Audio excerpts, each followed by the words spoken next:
Leadership. For many youth, entering the workforce and holding that first paycheck can be a source of immense pride and satisfaction. CareerSource Broward's Summer Youth Employment Program provides Broward County students between the ages of 16 and 18 with paid employment over the summer. But it's more than just a job. It's a learning experience with invaluable lessons in those soft skills that are sought after by employers. Through a partnership with the Children's Services Council of Broward County, CareerSource Broward Summer Youth Employment Program prepares our region's emerging workforce for services to businesses and individuals in Broward County.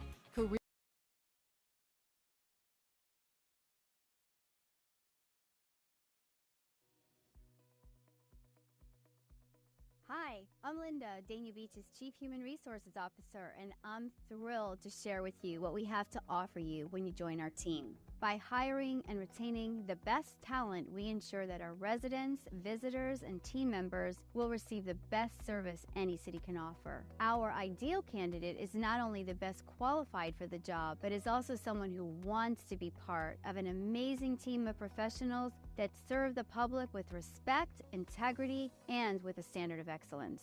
Our recruitment process is straightforward. Once you see an opening, click on the link and submit your application. Preferences are provided to qualified veterans and city residents. We also offer a comprehensive benefits package, competitive salaries, training and development opportunities, and have an extremely supportive management team. Our culture is one of mutual respect, collaboration, and support. We strive to keep our team members engaged, motivated, and happy to come to work. We prioritize team members' work-life balance and well-being by offering a hybrid work schedule for many positions. Our RISE standards, all-time and part-time team members participate in the Florida Retirement System FRS plan and a 457 plan with a 3% city match. Part-time team members don't have to pay Social Security taxes. Instead, their funds are set up in an additional retirement account.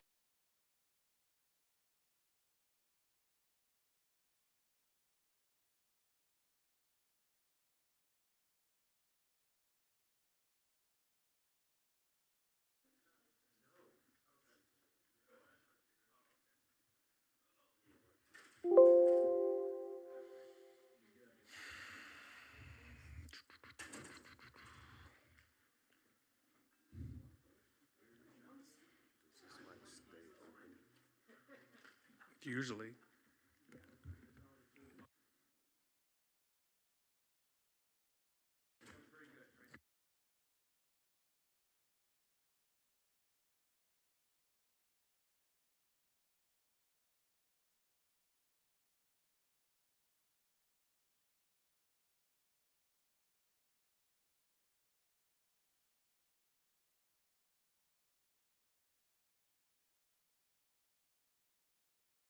The worst citizen will come up and slap it off the table if they had hold it.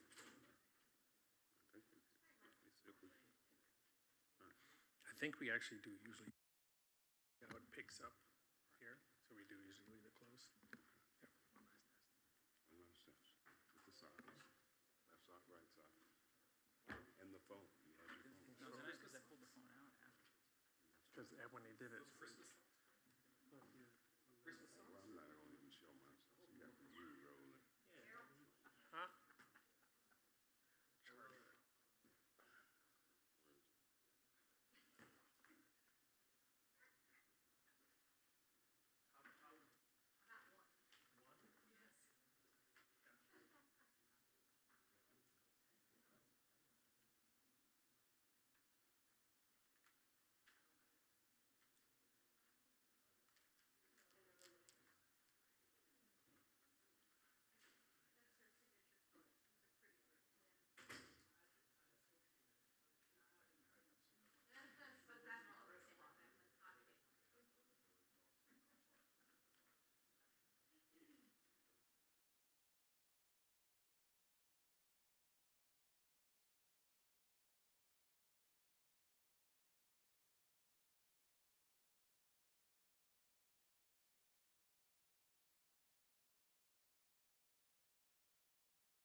Testing. Okay.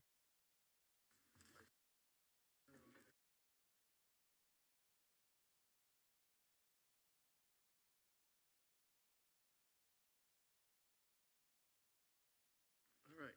Everybody's looking good. Okay. Good afternoon, everybody. Welcome to the Community Redevelopment Agency regular meeting in Dania Beach on Thursday, September 12th, 2024 at 6 p.m. Could we please have a roll call, clerk? Chair Ryan? Here. Vice Chair Llewellyn? Here. Board Member Davis? Hold on. I'm trying to click here.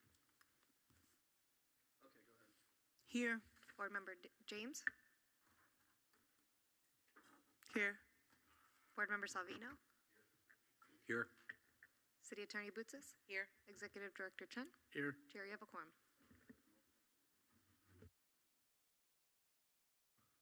All right, thank you very much, clerk. Do we have any citizen comments out there? Any citizen comments? All right, seeing none, we're going to go right to the administrative report with Director Chen. Thank you, Chair Ryan.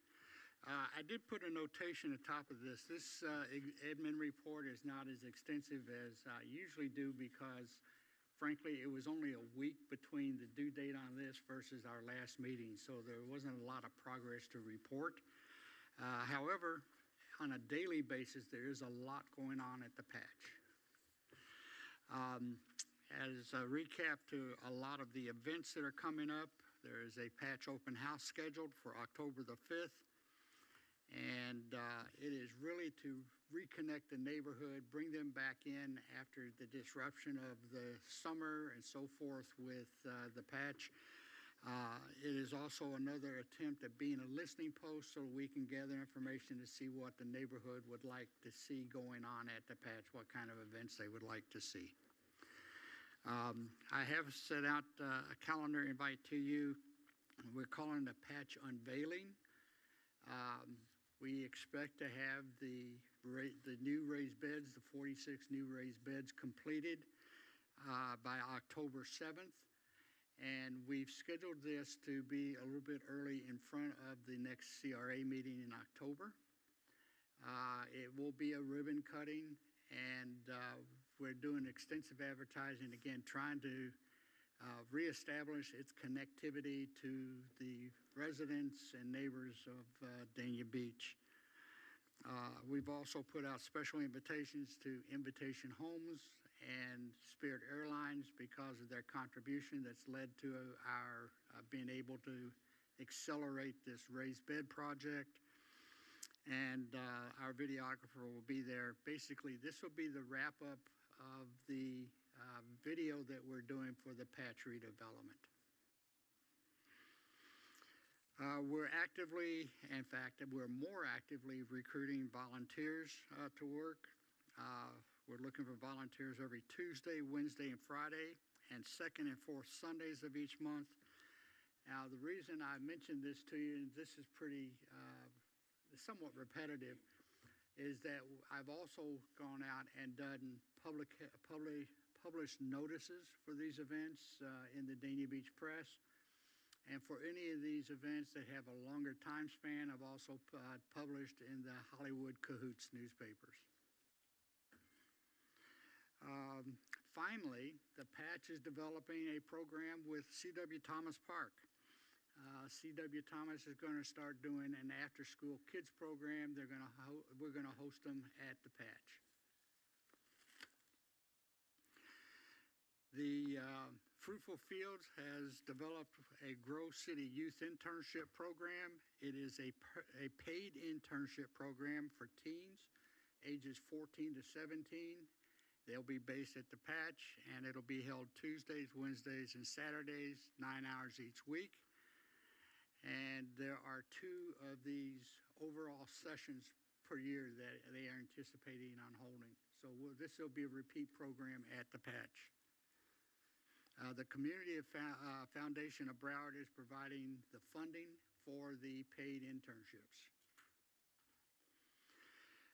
The Fruitful Field is also doing the adult internship program.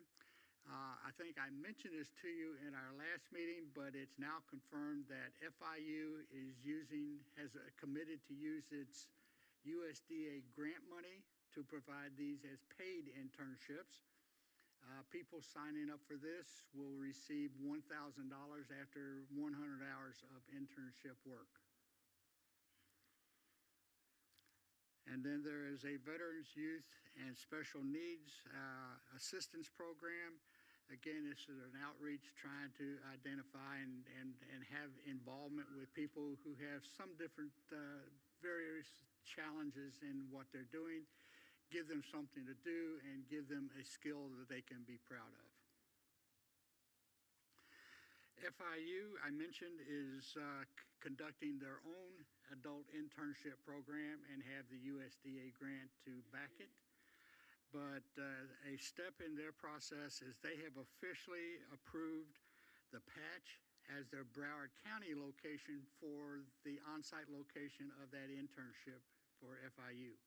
And they have also approached both Jamie and Bianca to develop some programs, because we'll also provide some programming for the adult internships besides just working in the garden.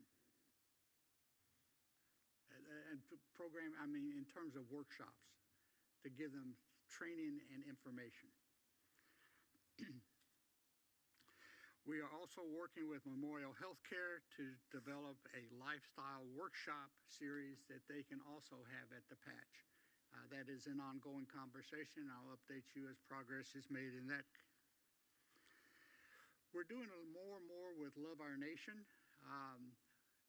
Basically, I have a particular affinity for this because it is our opportunity to be a more effective reach into the neighborhoods through the kids.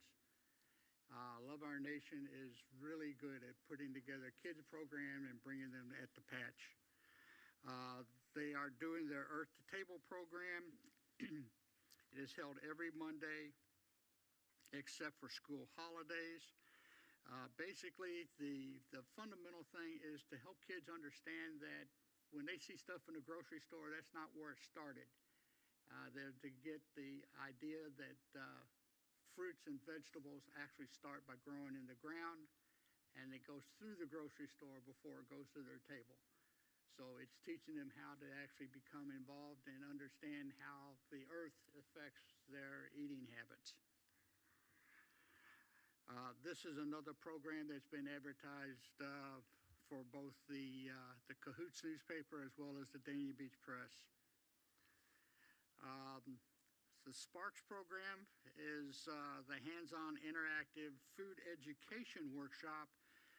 Besides just teaching kids that vegetables do come from the dirt, they are also helping kids understand how to prepare them so kids can actually help their mothers in their kitchens and so forth prepare healthy meals. The Love Our Nation Financial Literacy Project, again, they're working with the Sun Credit Union and Synovus Bank to support teaching kids how to start and manage bank accounts. This is such an important skill for people to learn early, and it will help them even in their teens to start developing and understanding the importance of a strong credit history to help them be more successful in their adult lives. In the raised beds, the real progress in the raised beds is since our last discussion on this, we have had the compost to fill the raised beds delivered.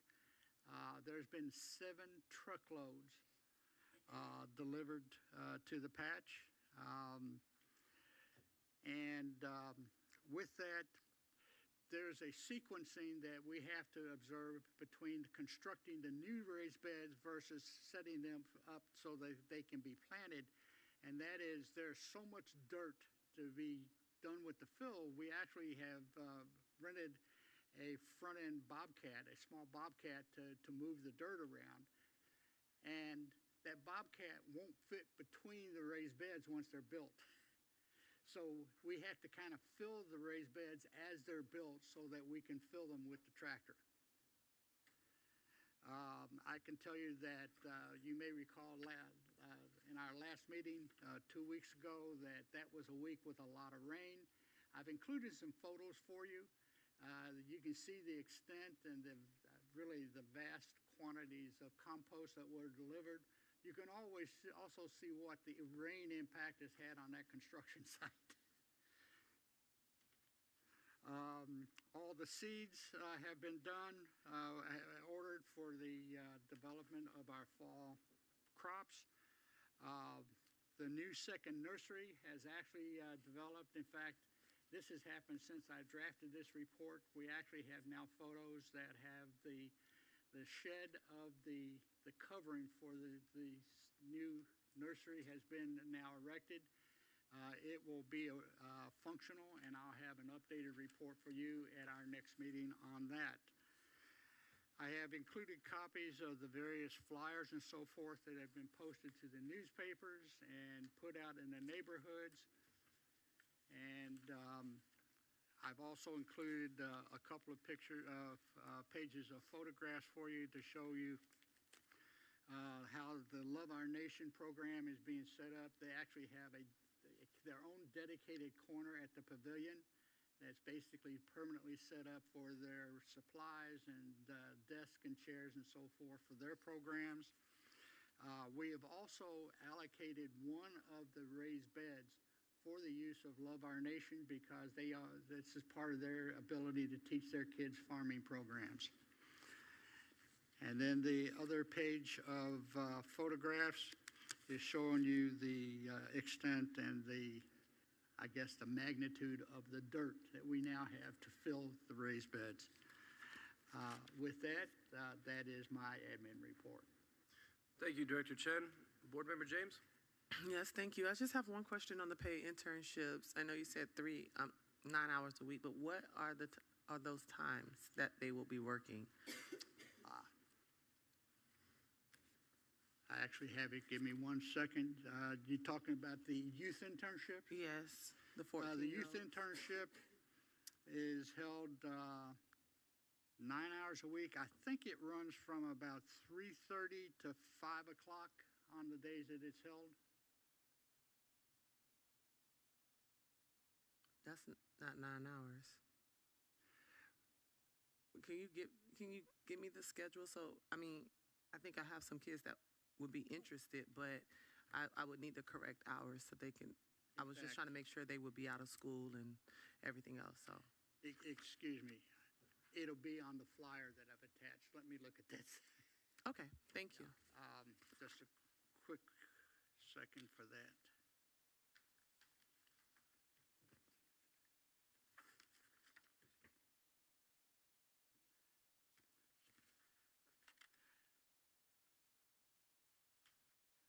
Yes, I'm sorry. It runs from 3 to 6 on Tuesdays and Wednesdays and 8 to 11 on Saturdays. Thank you. And that program does run through a 12-week session, each one of them, and that's how they accumulate the hours. Thank you. Okay. All right. Board Member Davis? Yes, thank you, Chair. Just one quick question.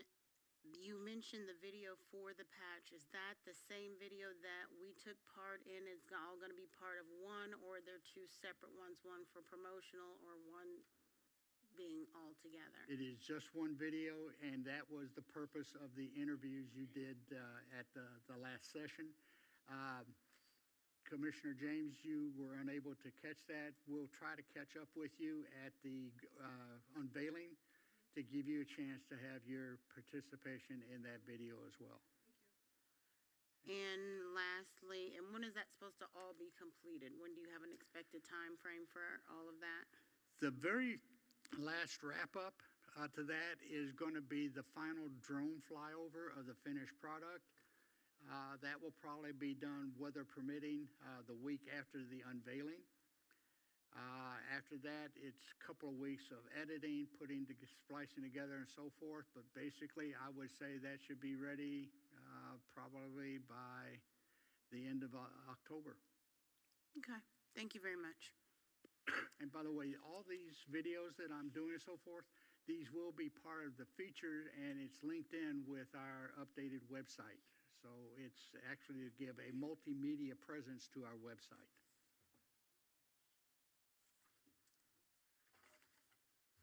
All right, very well. Moving forward, we don't have any presentations, so on the consent agenda, we just have the minutes from the last meeting. Commissioner James? Make a motion to approve. It's not letting me pick it. Okay, I have a motion from Commissioner James. I have a second from Vice Chair Llewellyn. All in favor, say aye. Aye. All right. Consent agenda passes. We have no proposals and bids, so we're going to move it on to discussion and possible action. And item 7.1 is the CRA budget discussion. This is the follow-up from our CRA budget workshop that was held on May 28th.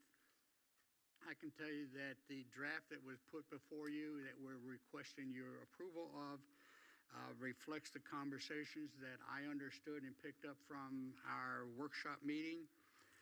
To give you some of the budget recaps or highlights that are reflected here. The budget actually, our 2025 budget is 2.9% higher than our 2024 budget.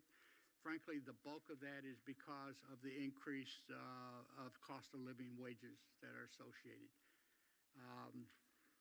I did mention in our workshop that I'm anticipating that we will not renew the lease in the satellite CRA office. I do have hopes and expectations we'll continue programming, but I need to find another type of venue for it rather than for us to be paying the lease over there. The 2025 budget does reflect some CRA staffing reorganization. The first that I mentioned, I was responsive. I mentioned at the workshop that I was planning to eliminate the deputy director's position. I did understand that there was some pushback to that, so instead of just eliminating the position, we've simply done it as a repositioning. We don't need a deputy director, but we've held a spot for an intermediate level position that is reflected in the 25 budget, but it's been reduced from a deputy director's level. The budget also reflects that the patch lead coordinator's position is changed from a part-time to a full-time position. Again, the whole purpose in that is because as we're doing more and more activities, I need our staff person to be able to spend the hours for both the farming as well as the activities and events that are happening at the patch. The only way to do that is to elevate her to a full-time position. The wage and benefit costs are calculated by the finance department. And I can tell you that Frank did review, and we've discussed, I'm going to say he assisted with the final version that's in front of you, so it has been thoroughly reviewed by finance. It does include the cost of living increase that is anticipated citywide. And with that, that is my summary of the budget that's put before you for your consideration. Thank you. Any questions, further discussion? Commissioner Salvino, Board Member Salvino? Thank you. If I'm reading this right, your budget's $3 million? That's correct. And how much was it last year? Just a moment. I actually have that in summary. About 3% less. The budget is $85,000 higher than last year. Okay, so it's $215,000 left. Roughly, $2 million. Yes. All right. How much is that left over? The 2025 budget is anticipating carryover for the cost for funding that was not spent or expended or encumbered last year. Okay, so but that's not the question. It was if your budget was a little over $2 million last year, you have a balance left from the $2 million that you got passed last year. We do, and in fact, Frank can hear because one of the things Frank does for me in the budget is he calculates the carry forwards and so forth for the budget, so he can answer your question specifically. Good evening, everyone. This is Frank DiPaolo, Chief Financial Officer for the City of Dania Beach. The budget budget has a pretty significant carryover. There was, as you recall, there was about $500,000 in there that is to be used to purchase properties. And we spent a little bit of that this year with that one purchase that we made on a property auction. So about $470-something thousand of this budget is a carry forward from the prior year. There's what's that? What did you say, for what? About $470,000 from just to be reappropriated to purchase properties. And then separate from that, we have about a total of about $1 million that's being carried forward from within the CRA fund balance. So about $500,000 is other funds that weren't spent this year that are being carried forward. So is that, you said there's $1.5 million left? Is that it's about $1 million in total that we're carrying forward. About half of that is to purchase properties. Right. So I understand the part purchase property. So basically, set that aside because that's something we don't want to mess with. Is something that, but there's $500,000 carried over from last year. Yes. Okay. So thank you, Frank. Welcome. I don't know if I have any more on that. Also, the salaries that you have at 400, the basic salaries that you have, the CRA expenses were $438,000. Is that for how many employees that you anticipate? That is including my compensation, the executive assistant, the business manager's position that is to be filled, and the undefined intermediate position. So that's 4 full-time positions for the CRA, and then there's also some some costs associated with the lead coordinator for the patch. Okay, well, I saw the lead coordinator was at, I saw the patch was at $50,000 plus. Now, they're employees of, that was not an outsourced employee. I mean, I see that we're paying $23,000 for life and health insurance for them as well. That's half of their wage. Yes. In fact, the way that the patch is staffed is that we have the lead coordinator, which is my on-site employee. The rest of the operation, in fact, the bulk of the labor to operate the patch is done under contract with the Fruitful Fields. And that actually relieved us from a second part-time position that was previously funded.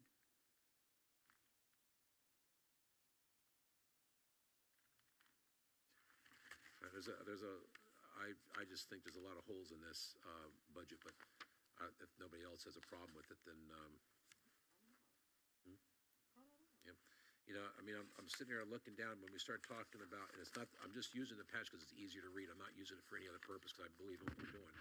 But as I'm looking down at the expenses on that, you know, we're looking down on the patch expenses.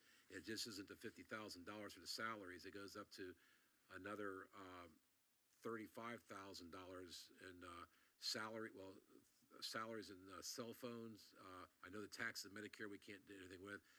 The FRS pension, compensation deferred match, life and health insurance, professional services, professional operating. I mean, go down the line on some of the stuff that there. But now, by the time we're done, the patch is not at $50,000 for just the salaries. It's at $323,000. And some of the things that are on here, I'm questioning, but I'm not there to see how it's working. But it sounds good when you hire somebody for $50,000, but then it gets up there to $323,000, and that puts a question mark on me.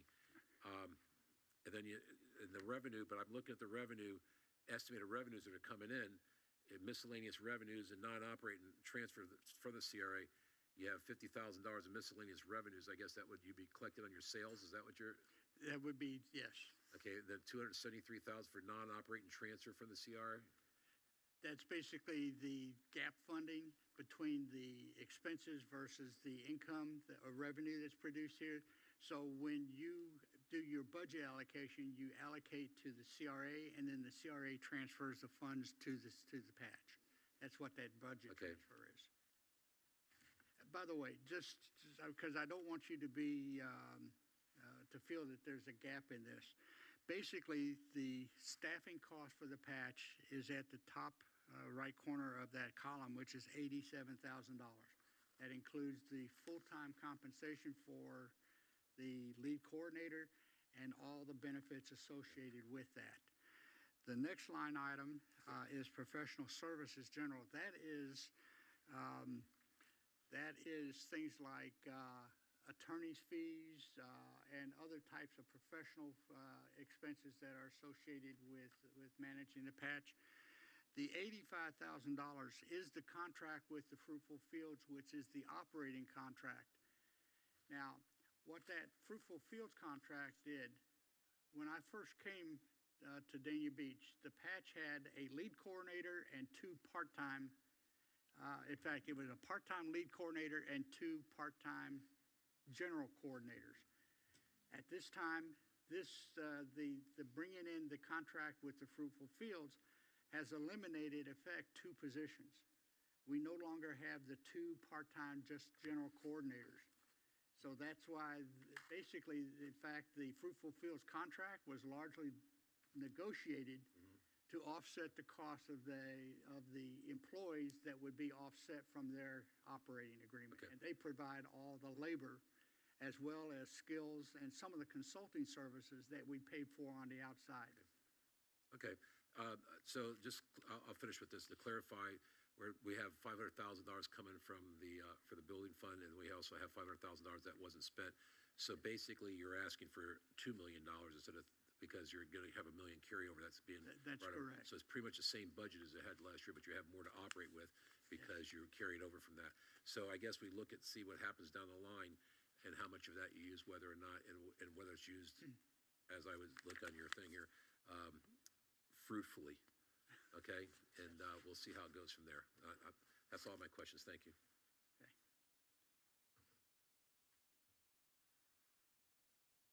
Board Member Davis. Yes, thank you, Chair. Michael, can you provide an update where we were with the Safer Homes project with Rebuilding Together? I know that we had discussed it, but I don't really remember where we left it off, and I wanted to make sure that we had some provision in this budget for that. Thank you. If you look at page 2 of the line item budget, there is a yellow highlight in the left column. That is $50,000 of funding that is put in there for safe and healthy homes. The progress on that has been, I've actually drafted, because of the magnitude of fees that we have, because of the magnitude of fees that we have coming to the Fruitful Fields, working with purchasing, we actually need to run an RFP to do before we can do a contract. I've actually written an RFP draft with the scope of work. My idea would be, in addition to expanding their contract with the Safe and Healthy Homes piece, we should start their base contract and do a renewal on that as well. And basically, once this budget is approved, we can release the RFP. And I would expect we can probably bring to you the results of the RFP probably within about 30 to 45 days after the RFP is initiated. So it's ready to go, just subject to your approval of that line item.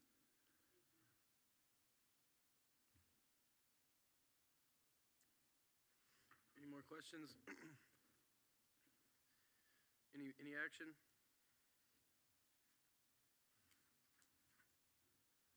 Mayor, would you like me to read the title of the resolution then? Please. A resolution of the Board of Directors of the CRA adopting the final estimate of revenue and expenditures for fiscal year commencing October 1st, 2024 and ending on September 30th, 2025, appropriating funds as may be needed or deemed necessary to defray expenditures and liabilities of the CRA for the fiscal year, providing for conflicts and an effective date. Thank you, Eve. Pleasure. Commissioner Davis, Board Member.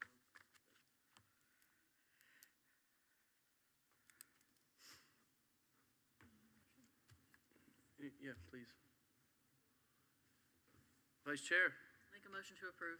All right, I have a motion to approve from Vice Chair. Do I have a second? Second from Board Member Davis. All in favor say aye. Aye. Any opposed say nay. All right, passes unanimously. Okay, moving on. Item 7.2, the facade grant application for Gasper Arts at 250 South Federal Highway. Chair Ryan, this is the follow-up. We actually finally got a completed application from Gasper Arts. I had mentioned to you about a month ago that there was a facade grant application that was in the wings waiting for completion. This is it. So basically, they've asked for $15,882, which is representing a 50% match of their estimated project cost. The way we word this is that we recommend that you approve a facade grant for the requested amount of $15,000, that they're approve a grant for their request of $15,882 or 50% of the actual cost as verified by receipts, the lesser of. So the maximum exposure on this is the $15,800. If in fact their cost is less, our obligation would be less. Okay. And this is basically for a new sign for the Gasper Arts. The positioning of their building is a little bit awkward. They are set back from Federal Highway with a fairly sizable parking lot in front, and their building immediately to their north is at the sidewalk line. You can't see the Gasper Arts building until you passed it when you're on Federal Highway. So they're trying to get some presence on Federal Highway to improve their business. Thank you, Director Chen.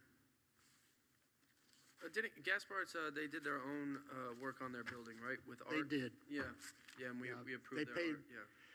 They paid for everything. We had no contribution at all to their rehab. Okay. Any action? Motion?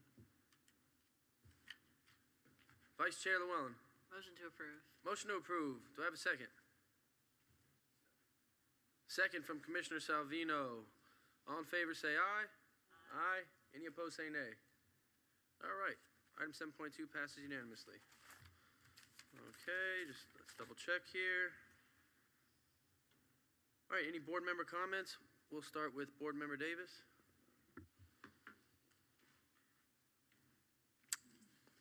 No comments, thank you. No comment, all right. Board Member James? No comment. Thank you. Board Member Salvino? I have a lot of comments. No comment. Trying to liven it up. Vice Chair? Nothing today, thank you. All right. Okay, thank you very much, Director Chen. Happy we got the budget approved and we can move forward. Looking forward to it. Thank you, everybody. Meeting's adjourned. Thank you, everyone. Information on the internship?